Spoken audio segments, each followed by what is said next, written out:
उत्तराखंड में भ्रष्टाचार का खुला खेल। भ्रष्टाचार की भेंट चढ़ा राज्य स्थापना दिवस कार्यक्रम।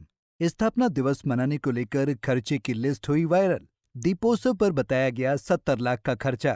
उत्तराखंड राज्य स्थापना दिवस के उपलक्ष्य में 11 नवंबर को धननगरी हरिद्वार में मनाए गए दीपोत्सव कार्यक्रम को लेकर हुए खर्च पर सवाल उठना शुरू हो गया है। और सवाल उठे भी क्यों ना, क्योंकि अगर आप भी राज्य स्थापना दिवस पर दीपोत्सव महोत्सव में हुए खर्चे की कीमत सुनेंगे तो आप भी सोचने पर मजबूर हो जाएंगे कि भला नगर निगम ने ऐसा कौन सा दीपक, तेल और माचिस खरीदा कि खर्चे की कीमत 70 लाख तक पहुंच गई। जी हाँ, ये हम नहीं बल्कि सूचना के अधिकार में मांगी गई रिपोर्ट में इसका खुलासा हुआ है, जिसमें दीपक, तेल और माचिस के दाम सामान्य से कहीं अधिक बताए गए हैं, जिसके बाद इसके उच्च स्तरीय जांच की मांग उठने लगी है। दरअसल 11 नवंबर की शाम हर की पैड़ी लाखों दीपों से जगमगा रही थी, लेकिन अब उन्हीं दीपक और तेल की कीमत को लेकर नगर निगम सवालों के घेरे में दिखाई दे रहा है। सूचना के अधिकार में मांगी गई जानकारी के अनुसार इस महोत्सव में 6 रुपए का एक दीपक खरीदा गया, वहीं 250 रुपए लीटर के हिसाब से तिल का तेल, जबकि दीपक की एक बाती 2.5 रुपए की बताई गई है। आरटीआई एक्टिविस्ट रमेश चंद्र शर्मा का आरोप है कि मिट्टी के दीपक, तेल, बाती और माचिस तक बाजार से अधिक दामों पर खरीदे गए, लिहाजा उन्होंने इस मामले की उच्च स्तरीय जांच कराने की मांग की है। इन्होंने मुझे जो जानकारी दी आरटीआई में, दीपक जो इन्होंने दिखाया है 6 रुपए का, आप ललता रोड पुल जाइए वहाँ 2 रुपए से दीपक। मिट्टी का तेल, तिल का तेल 250 रुपये बता रहे हैं, जो कि बाजार में 140, 150, 160 रुपये लीटर है। बत्ती 2.5 रुपये की बता रहे हैं। 50 रुपये का बत्ती का पैकेट आता है, जिसमें 200-250 बत्तियाँ होती हैं। ये दिनचर्या की चीज़ है।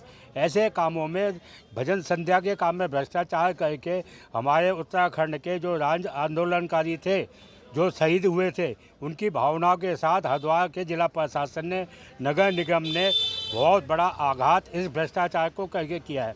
इसके लिए माननीय मुख्यमंत्री जी से मैं एक ज्ञापन दूंगा और उनसे कहूँगा इसकी जाँच कराएं। अभी वही सोशल मीडिया पर वायरल हो रही इस जानकारी के बाद नगर निगम हरिद्वार सख्ते में है। मुख्य नगर आयुक्त का कहना है कि दीप महोत्सव के लिए सभी सामग्री प्रशासन की स्वीकृति से खरीदी गई, टेंडर किए गए और अभी तक किसी का भी पेमेंट नहीं किया गया है। अभी भी सामग्री बची हुई है, जिसका असेसमेंट कराया जा रहा है। असेसमेंट के बाद ही भुगतान किया जाएगा। बताना चाहूँगा, जो नोटिंग जो कल जैसे हमारे संज्ञान में आया था कि किसी ने आरटीआई के थ्रू नोटिंग मांगी थी, जो उनको 1 हफ्ते के अंदर हमने उपलब्धि कराई है। उसमें हमने प्रशासनिक स्वीकृति ली थी, जो हमने मार्केट सर्वे करा था, उसके अनुसार जो लागत हमारी आ रही थी, उसके आधार पर प्रशासनिक स्वीकृति ली गई थी उस राशि की। जो 11 तारीख को दीप उत्सव का जो कार्यक्रम हुआ है, वो बहुत ही बड़ा और भव्य कार्यक्रम था। तो हमारी मंशा ये थी कि हम उसमें किसी तरह की कोई मटेरियल की कमी ना हो और time extend with in time सारी चीज़ें हो जाए, इसलिए हमने उसमें एडमिनिस्ट्रेटिव अप्रूवल जो ली थी, धनराशि की दी थी। हाउएवर इसमें अभी तक कोई पेमेंट हमारी तरफ से नहीं हुआ है। जो पेमेंट होगा वो एक्चुअल यूजेज पे होगा। जो फिगर आपने बताई है वो एस्टिमेटेड फिगर है। जो एक्चुअल पेमेंट किया जाएगा वो असेसमेंट के बाद होगा। बहरहाल अब देखने वाली बात ये होगी कि अगर सच में इसमें भ्रष्टाचार पाया गया है तो क्या शासन प्रशासन इन लोगों पर कोई कार्रवाई करेगा। पंजाब केसरी टीवी के लिए हरिद्वार से राजकुमार पाल की रिपोर्ट। हमसे जुड़े रहने के लिए हमारे YouTube चैनल को सब्सक्राइब करें और नई वीडियो की नोटिफिकेशन के लिए बेल आइकॉन को दबाएं। अगर आप ये वीडियो Facebook पर देख रहे हैं तो लाइक जरूर करें और ज्यादा से ज्यादा शेयर करें। धन्यवाद।